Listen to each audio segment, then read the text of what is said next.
একটা মেয়ে বাসায় কাজ করে, তাকে 10 জন ডাকে 10টা কাজের জন্য। কেউ ওয়াশরুমে গেছে, বলতেছে আমার সাবান দিয়ে যা। কেউ খাইতে বসেছে, বলতেছে আমারে পানি দিয়ে যা। কেউ বলতেছে ছাদের কাপড় নিয়ে আয়। এক একজন এক একভাবে এক একটা কথা বলতেছে। একই সময়ে ওই মেয়েটার মাথা সব আউলা জাউলা হয়ে যেতেছে যে আমি কোনটা থেকে কোনটা করব। তারপরে এরটা করলে ও খুশি, ওরটা করলে ও খুশি না, এইরকমভাবেই চলতেছে তাদের জীবন। আসসালামু আলাইকুম, আমি দুবাই প্রবাসী মোহাম্মদ মুশফিক সিয়াম। মেয়েরা যেন প্রবাসে আসে এটা কোনোভাবেই আমি লাইক করি না। তারপরে মেয়েরা 3টা ক্যাটাগরিতে আসে প্রবাসের মাটিতে। এক ক্যাটাগরি খাদ্দামা, দ্বিতীয় ক্যাটাগরি ক্লিনার, তৃতীয় ক্যাটাগরি লাইফ এডুকেশন কিংবা লাইফ সাপোর্ট যারা করতে চান, লাইফের রিস্কটাকে আরও সামনের দিকে এগিয়ে নিতে চান, সেই সমস্ত ব্যক্তি আসেন। এই 3টে ক্যাটাগরির প্রথমে আমি ক্যাটাগরি থেকে কথা বলি। নাম্বার 3 যারা খাদ্দামার কাজে আসেন। নাম্বার 3 হচ্ছে খাদ্দামা। এখানকার বাসায় সেটা খাদ্দামা, বাংলাদেশের বাসায় সেটা বাসা বাড়ির কাজ।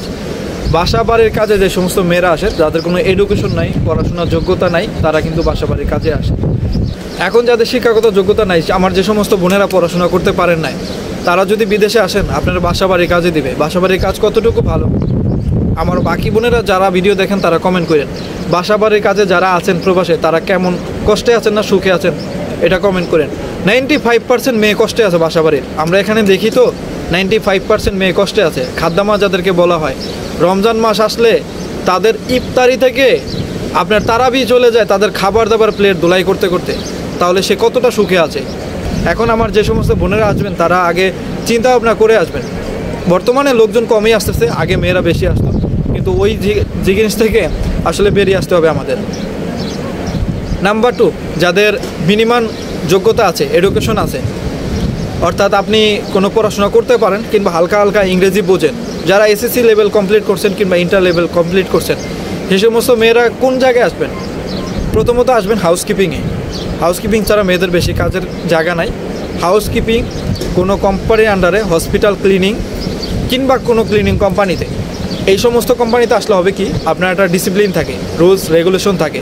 আপনার এত ঘন্টা ডিউটি, এই টাকা আপনাকে বেতন দিবে। আপনার ডিউটি টাইমটা 9টা থেকে 9টা বা 10টা থেকে 10টা, এই একটা টাইমলেস থাকবে।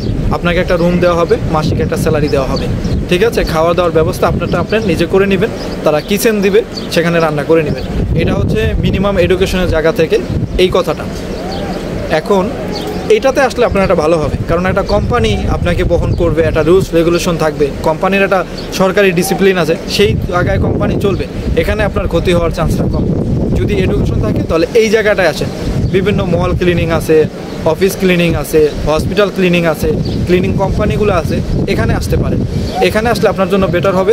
যেমন আপনি এখানে সেফ থাকবেন। আমি যে আগের কথাটা বললাম, ঘরের পরিবেশে নারী কেন নির্যাতিত হয়, সেখান থেকে এখানে একটু রেহাই পাবেন। এখন 1 নম্বর ক্যাটাগরিটা হচ্ছে যেই ক্যাটাগরিতে আপনি আসবেন। এখন আপনি আসবেন, আপনি বড় লোকের মেয়ে কিংবা আপনার লাইফ ডেভেলপ করার জন্য আপনি পড়াশোনা করতে আসবেন। এক্ষেত্রে আমার কোনো মাথা নেই। এখানে আমি সম্মান জানাই যে আপনি আপনার লাইফ আউটসাইড অফ কান্ট্রিতে এসে সেটেল করেন, এটা আপনার জন্য ভালো। আপনি কোনো কিছু গেস্ট করে আমার দেশে রিপ্রেজেন্ট করেন এবং দেশের উন্নতি করেন। আপনি এখান থেকে কোনো কিছু শিখে গিয়ে আমার দেশে সেটাকে প্রেজেন্ট করেন, এটাকে আমি সম্পূর্ণ সম্মতি জানাই এবং শ্রদ্ধা করি, সম্মান করি। এখানে আপনি আসেন, সমস্যা নেই।